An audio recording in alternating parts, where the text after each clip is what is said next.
Hi, I am Dr. Felice Gersh, your integrative OBGYN physician. And I'd like to talk to you about a condition I deal with in my practice all the time. It's known as PCOS, polycystic ovary syndrome. It is the most common endocrine disorder of reproductive aged women and the most common cause of infertility for women. It is a complex medical condition listed under the umbrella group of androgen excess disorders. Now, I want to talk more in detail at another time about androgen excess disorders, which are not PCOS, because many are confused, many in the healthcare professional world, and they call everything that is an androgen excess condition in reproductive age women PCOS.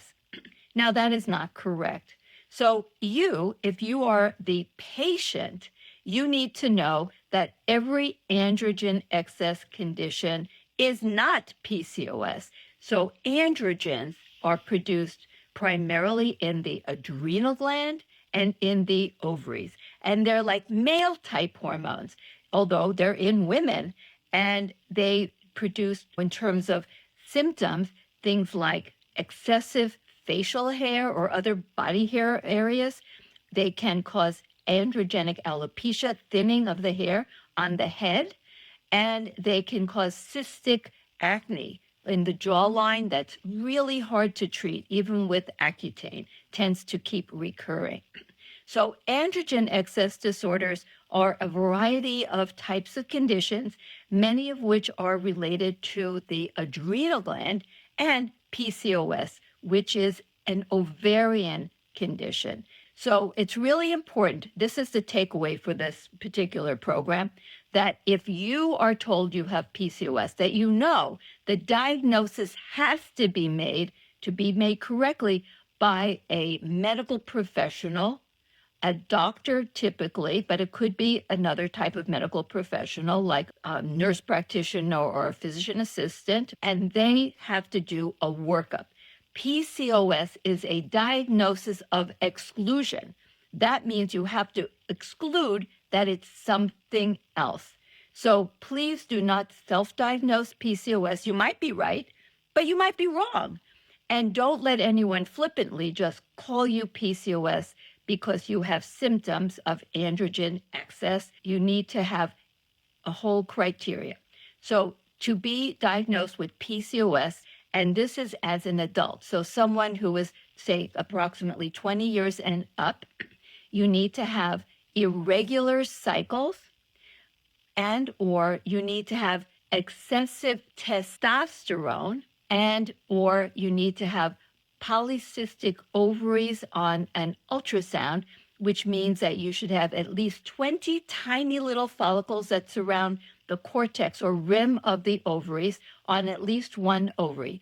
That should be 20. Now, it's very rare to get a radiologist who will count, but that's important to know. It's not just a few, it has to be a lot. And the latest criteria is or an elevated anti-Mullerian hormone level, also known as AMH. So just having symptoms without having elevated testosterone and the others that I mentioned, the ovarian findings, anti-Mullerian hormone that's high, and the last and or irregular cycles is essential. And the other thing is you also have to rule out other causes. But now I've told you about androgen excess. But what I didn't tell you about is what I want to focus on. I just wanted to give you background. And that is that polycystic ovary syndrome is fundamentally a condition of estradiol insufficiency. So, isn't that amazing? The androgen excess component, which is testosterone excess, is because of having an estradiol insufficiency. And that's why I want to tell you one of the things I do is I treat PCOS with estradiol, and I'm getting great results. So let me go back and tell you a little bit about what's happening in the ovaries that leads to this estradiol insufficiency. what happens in the ovaries? How do you make estrogen? And by the way, the estrogen from the ovaries is estradiol. So just another quick, sideline here. Estrogen is not a hormone. It's a family of hormones. Just like B vitamins are a family of different B vitamins. They have a letter B and a number like 1, 2, 3, 4, 5 up to 12 and a name, okay? Estrogens come in 4 types. Estradiol is E2. That's the one made by the ovaries. I'll talk about other estrogens, and I have before, but another time. So when you talk about ovarian-derived estrogen, it is always estradiol. So that's really important to keep in mind. Now, how do you make estradiol in the ovaries? It may be not something you've ever even thought about. Well, all estradiol in the ovaries and everywhere else in the body is derived from testosterone. 100%. You cannot make estradiol without first making testosterone. So there are special cells in the ovary that make testosterone. And what is triggering the production of testosterone is the hormone, luteinizing hormone, also known as LH, which comes from the pituitary gland. And it's the brain that triggers that particular issue. The production of LH is triggered by little factors that come from the hypothalamus of the brain. Now, why would the brain do that? And how does the brain know when to do that? Well, the brain has sensors to estrogen. So when there is not enough estrogen, the brain says, I need more estrogen. So it puts out a signal to the pituitary gland. And then the pituitary gland makes its signal to the ovary called luteinizing hormone. So then with the LH coming into the ovary from the blood, the ovary does its job. It makes testosterone. Well, then what should happen is the testosterone goes down the assembly line in the ovary to another area of the ovary where you have what are called granulosa cells. And there is an enzyme called aromatase. Now, that enzyme is triggered to do what? To convert testosterone into estradiol under the direction of another hormone from the pituitary gland, which of course is controlled ultimately by the hypothalamus of the brain. And this hormone from the pituitary gland is called FSH, follicle stimulating hormone. Well, it turns out that, and we don't understand all of this, but FSH is in too small of an amount in women who have PCOS, and it may not be working optimally or properly either. So the enzyme aromatase is also not being made properly, or it's not working properly. So you don't get proper conversion of testosterone into estradiol. And this is a problem. Now, it's more complex because it also involves other enzymes, but the takeaway for now is that you don't have enough FSH, you don't have enough proper functioning of aromatase, and so you don't have proper conversion of testosterone into estradiol. Now, the brain has sensors not to testosterone. The brain has no sensors to testosterone. It doesn't matter how high or how low testosterone is, the brain will do nothing to try to change it. But the brain does have sensors to estrogen. So now the brain is not getting enough stimulus. It's not sensing enough estrogen because the ovaries are not producing enough estrogen because the testosterone is not being adequately converted by the enzyme aromatase into an adequate amount of estrogen. So the brain thinks, I still don't have enough estrogen. So it tells the pituitary gland, make more LH, more LH. We need more testosterone. That's a precursor to estradiol. So more LH comes from the pituitary gland. And then the ovary, which has no problem making testosterone, it's a totally different skill set to make testosterone than to make estradiol. And the ovaries are totally competent at making plenty of testosterone. More LH, more testosterone. LH triggers the production of testosterone. So there you go. More and more testosterone is being made by the ovaries of women with PCOS, and the LH level is high if you measure it, which I always do. And if you measure testosterone, it also is going to be at the high end of normal or high end of above, normal, out of the reference range. And so you'll have high testosterone. Now, the ovary still isn't very good at converting with the enzyme aromatase. It hasn't figured out how to do it better. So you're not optimally converting all that testosterone into estradiol. You are converting some. So it's not like you're estradiol totally deficient. You are making it. You're just not making it enough. You're not making it well. You're not making enough. So now you have a situation where your ovaries are making way too much testosterone and not converting it optimally, adequately into estradiol. So how does this translate in the body? Well, if you get a blood test, which I always get, and you measure blood level serum testosterone, you will find excessively high levels. If you get a blood test to measure serum estradiol, you will not find zero. It's not going to be close to zero, but it's not going to be where it should be. It's typically, say, 50, 60. Now, what should a normal woman have? Well, who is functioning in the reproductive years as far as estradiol levels. You're going to have a variety of levels if you're having a real menstrual cycle. Around the time of the period, during the first few days of a period when you're bleeding, the estradiol level is quite low. It could be even in the 30s, but it's typically in the 40s and 50s. Then it rises so that during the first half, before ovulation, the estradiol will get up to 80 to like 100, in that range. And then you have a big spike of estradiol that triggers a giant spike of LH, which triggers ovulation. Now, after ovulation, estradiol levels initially drop and then they rise, and they can rise into the mid and upper 100s or even into the 200s. And the measurement is in picograms per mil.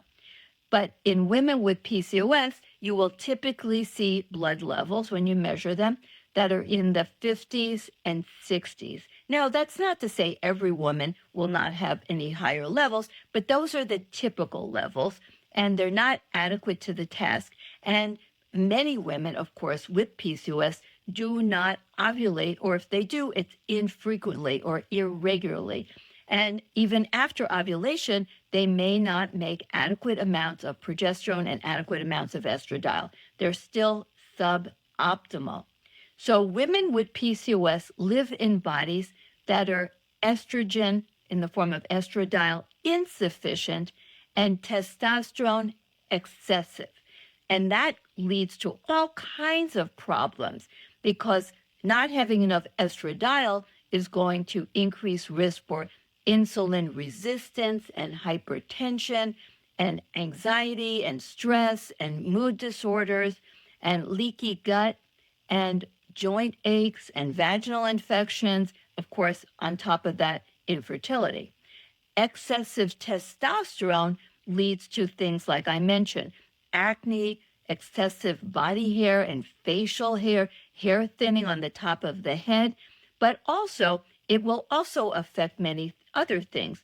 For example, it will change how the immune system is working. It's going to affect the gut microbiome and actually cause the gut microbiome to make more testosterone. So it actually creates a whole variety of problems. When you have excess testosterone, it can affect how the brain is working, how many things are working in the body as well. And of course, the most obvious is that women with PCOS are so prone to the recalcitrant acne and the facial hair. And another thing with having insufficient estradiol, I mentioned insulin resistance. They tend to have more prediabetes. In fact, by age 40, women with PCOS have 7 times the incidence of diabetes as the average population. But in addition, Insulin resistance leads to higher levels of insulin.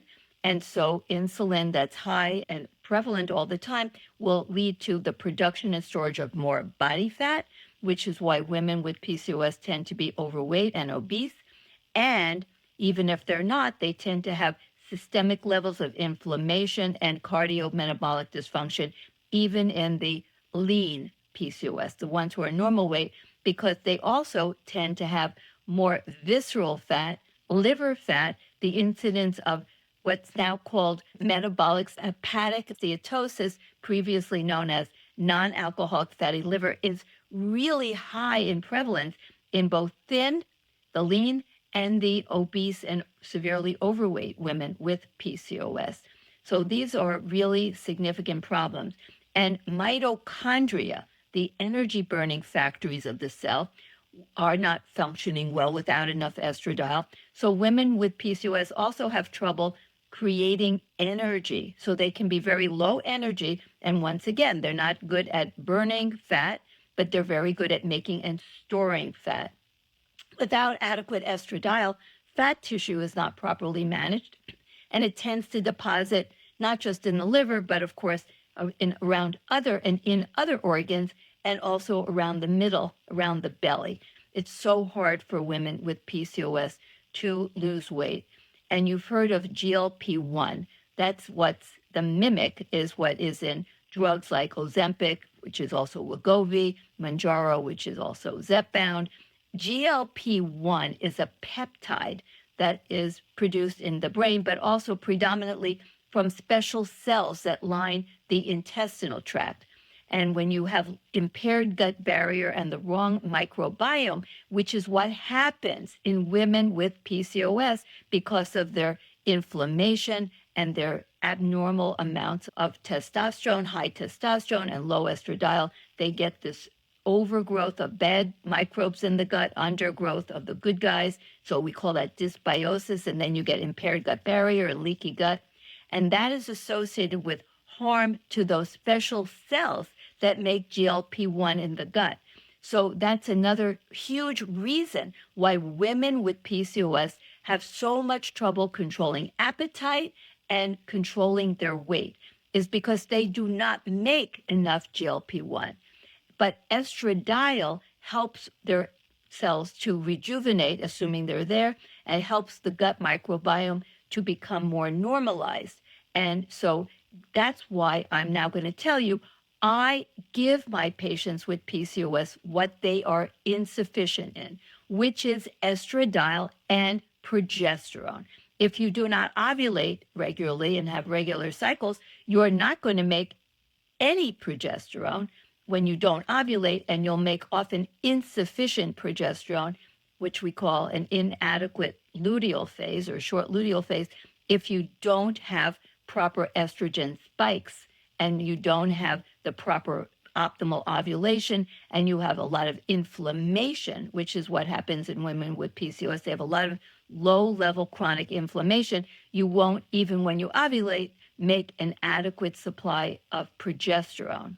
So by giving estradiol in the form typically of the patch, but sometimes I use gel, sometimes I'll use compounded estradiol to not replace. This isn't hormone replacement. This is hormone supplementation.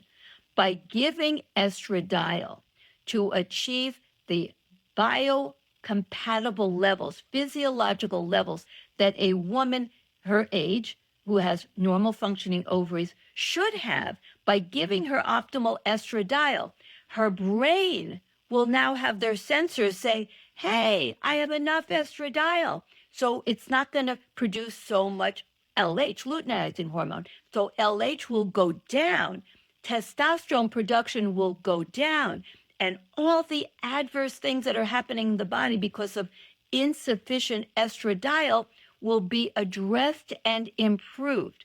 Across the board, you'll have better mood, better sleep. We didn't go into everything like sleep apnea. You'll have better appetite control, improved gut health. Everything in the body is going to be improved when you have adequate estradiol. And then when you give adequate progesterone, progesterone actually lowers the receptor function of testosterone. So think of progesterone as an anti-testosterone. So the testosterone that you do make won't be as active or functional, you might say. So it will have a lesser impact even for what there is. And by giving estradiol, you're going to increase sex hormone binding globulin, which binds up the testosterone, makes it not as available to act on the tissues, creating all the havoc. So we give so many, not me so much, although sometimes, but not so much, birth control pills. But guess what? What's in a birth control pill increases inflammation and increases the risk of blood clotting, which has already increased in women with PCOS because they are more pro-inflammatory, and that's part of the inflammatory response is creating increased clotting. So giving bioidentical human hormones, they're not made from a human, they're made to be identical to a human, by giving them doses that will create levels that are comparable, not identical, but comparable to what a woman would have naturally in her body during a normal menstrual cycle, we can reverse and treat so many of the problems of PCOS, but do it in a way that is safer and more compatible with nature than giving oral contraceptives. Now, of course, keep in mind that by giving bioidentical hormones, I am not interfering with ovulation. I'm actually helping to promote it.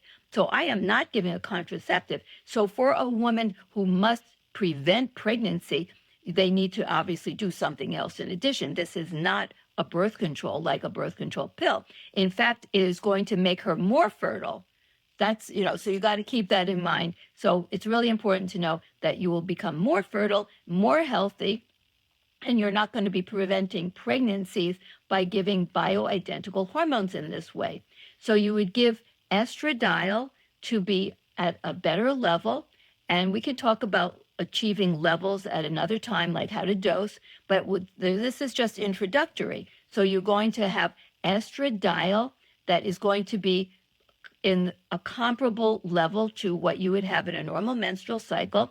And you're going to add in 2 weeks of bioidentical progesterone so that you can have a semblance of like a luteal phase and induce a regular monthly period, while simultaneously you're going to do all the other lifestyle things that we can talk about more another day that will help augment all the functions that hormones do. So hormones are foundational, but not sufficient. You still have to do all the other good things. So I really need to have you understand that PCOS is an androgen excess condition. There's too much testosterone. But the reason for that is because there's a deficiency of the production of estradiol, because the enzyme aromatase is not working optimally to convert testosterone into estradiol. And the brain says, I want more estradiol. So to try to get more estradiol, it causes the ovaries to make more and more testosterone. So you end up with too much testosterone, not enough estradiol. And since you're not ovulating regularly, you're certainly not going to have enough progesterone. In fact, if you don't ovulate, you'll get no progesterone being produced by the ovaries at all. So this is a very simple way of thinking about PCOS. If you have insufficient estradiol and insufficient progesterone, you give progesterone and you give estradiol to make a resemblance of a normal menstrual cycle, to optimize health and lower the brain's triggers to the ovary through the pituitary to make more and more testosterone. So the testosterone level will decline. You'll make more sex hormone binding globulin because of the estradiol to bind up the testosterone. And guess what? Health is improved. I'm not saying this is a cure. I'm saying this is a therapeutic approach, which I really think should be popularized and better understood by the medical community as an alternative way of dealing with the hormonal imbalances and problems of women with PCOS other than giving oral contraceptives. I hope this is clear that bioidentical hormones have a place in the therapeutic approach to women with PCOS. Thank you.